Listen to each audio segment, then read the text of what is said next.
မူသောသခင်ခရစ်တော်၏ကျေးဇူးတော်ဘုရားသခင်၏မိသားတော်တန်ရှင်သောဝိညာဉ်တော်ဘုရား၏ကောင်းကြီးမင်္ဂလာချမ်းသာခြင်းချမ်းသာခြင်းအောင်မြင်ခြင်းလူကျန်စီပမိနိုင်တဲ့ကောင်းကြီးမင်္ဂလာများစွာတို့သည်ဒီနေ့နာတဲ့အချိန်မှာ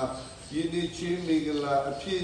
ကိုရောကိုကတိပိုင်ရှင်ကြည်ယုံကြည်သောသာလီမှုပေါ်တဲ့သူတို့နဲ့ဆက်ဆိုင်တဲ့မိဘကြီးကိုမောင်နှမရှိပြုသားခြင်းအသေးသူတင်သာအရောက်စီတိုင်းပေါ်သောယခုပါစာ၍